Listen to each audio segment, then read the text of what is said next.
What's up, guys? Welcome to Gwhisky. My name is Jeff. This is a channel where I offer my thoughts and opinions on a specific whiskey, and if you stick around to the end, I'll be giving it a score as well. If that sounds interesting, hit subscribe down below. And with that out of the way, let's jump into our review. Today we're looking at the Highland Park Cask Strength, release number 1. Stick around.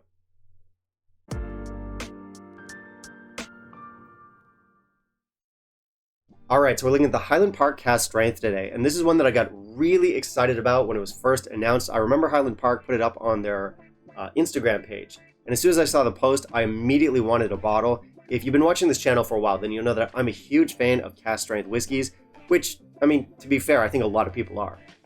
And I love Highland Park. I love their house style. We have some gentle peat in there. We've got some sherry, some barley, some heather. It's a beautiful distillate.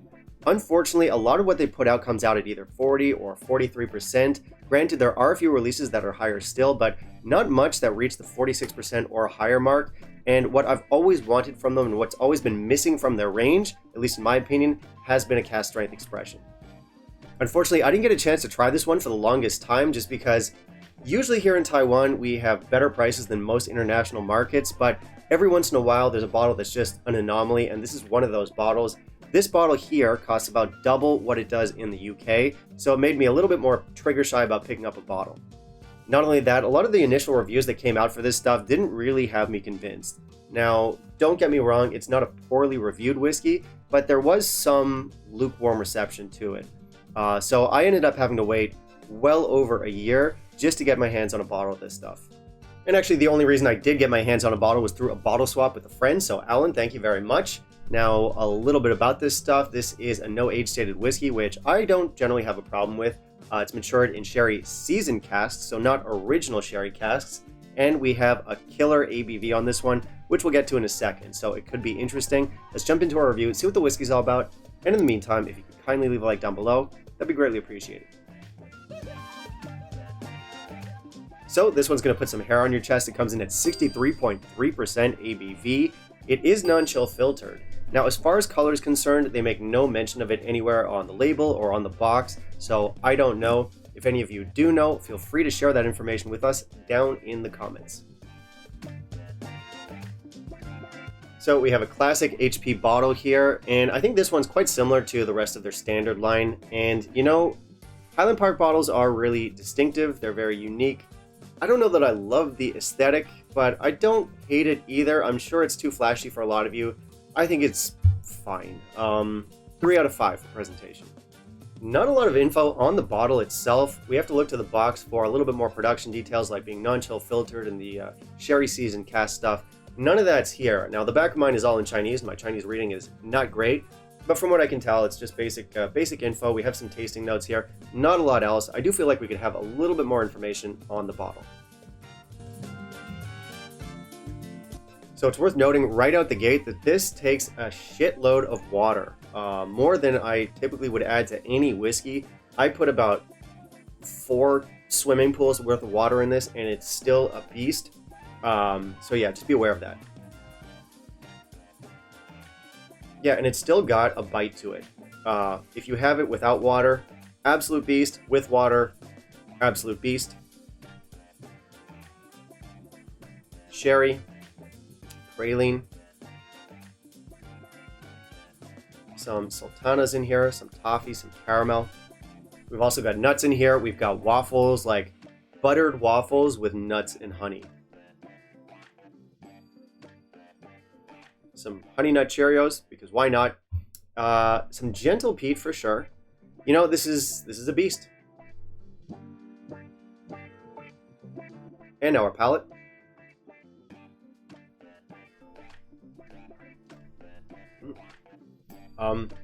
Sharp, hot even.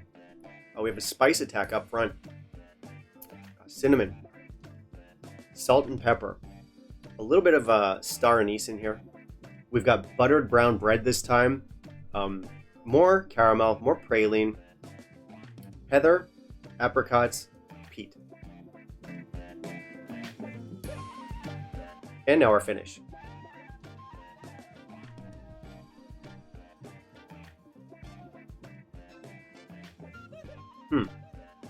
So those peppery spices continue. It's very drying.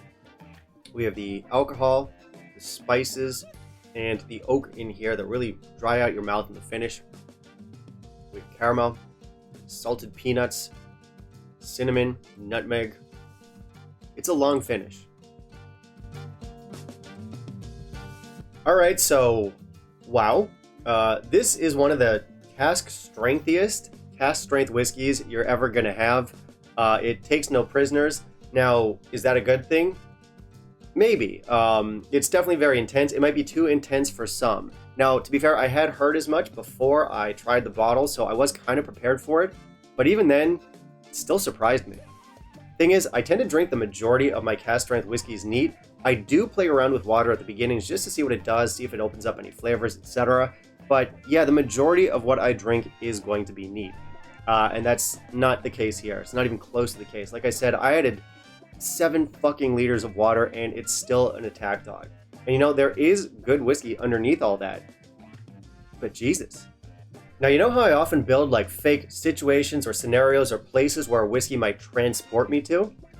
Well, get ready for the dorkiest one ever. In Season 2, Episode 10 of Star Trek The Next Generation, Worf tells Wesley Crusher about Klingon mating habits. He says the female roars, throws heavy objects at you, and tries to claw at you. Meanwhile, the male reads love poetry and tries to duck the aforementioned heavy objects. And this whiskey is like making love to a Klingon female. And I'm a fucking nerd. So it's a fun whiskey, but it's violent. And yes, I did just call this whiskey violent. It will manhandle you. But beyond all that, we do have like a classic Highland Park flavor profile here. We've got sherry and praline and spices in here. Underneath that, we have these like gentle peaty notes and that iconic heathery note that the brand is known for. I do feel like the barley could be a little bit more forward here. It's in there, but it's not maybe quite as prominent as I wish it was. And that's something that a lot of people don't discuss about Highland Park. They have really nice barley notes in their whiskey. And again, it is in here, but maybe just a little bit less refined than it usually is. In fact, you could make the case that overall what's missing here is just general refinement. Now, of course, when you buy a no-age stated cask strength whiskey, I'm guessing refinement isn't going to be your top priority, but you still might expect some. Now, there isn't much in this, and that might be off-putting to some people. Doesn't bother me, though. And this because underneath everything, you just have a really fun and wild whiskey. And our alcohol burn, yes, it does come down with water and a lot of it, but it never really goes away. This whiskey is a beast regardless of the ABV. So it does have some redeeming features, even though it's not traditionally my go-to style. Like, I usually prefer more refined whiskeys. I'm a fancy boy, but I do like this. And, you know, it is still a very flawed whiskey. We have a lot of alcohol in here, but luckily it's not that sort of astringent, new-makey kind of alcohol. It's more just like a rugged and wild alcohol than it is young or ethanol-y, which is not a word. Well, it's definitely not like an old, mature whiskey. We do get youth in here, but it's never that sort of cardboardy, astringent youth that always bothers me in younger whiskeys, so it works for me. Again, I'm a big sucker for Highland Park and their house style, so that will factor into my score. I did knock a couple points off just for how hot this stuff is, both with and without water, but I still like it, so I landed on 86. I think a lot of you are going to like this one if you're already fans of Highland Park, and if you like your cask strength whiskeys, this will not disappoint. Good God, is it cask strength. But you should be fine as long as you add some water to it. Just keep in mind that you're banging a Klingon.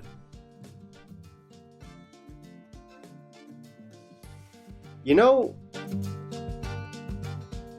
so as I mentioned earlier, this is a lot more expensive here in Taiwan than it is in the UK. It's about double the price. So if they're asking for Taiwan prices, or if it's overpriced in your market, no, don't pick it up. But if you can find it for the UK price, I imagine it's quite cheap in the States as well. My American viewers can let me know. Yeah, sure, if you're a fan of Highland Park, grab it. Just be ready for a very rough and tumble whiskey. Alright, that's it for me today, guys. Thank you very much for watching. If you want to help support the channel, please consider becoming a patron. Otherwise, you can like, comment, and subscribe. That is always appreciated. And I do want to hear from you. Have you tried our Highland Park Cask Strength? Did you try release number 1, number 2? What were your thoughts? Finally, down below in the comments, you can let me know what you want to see me review next, and I'll keep it in mind for my upcoming videos. Bye, guys.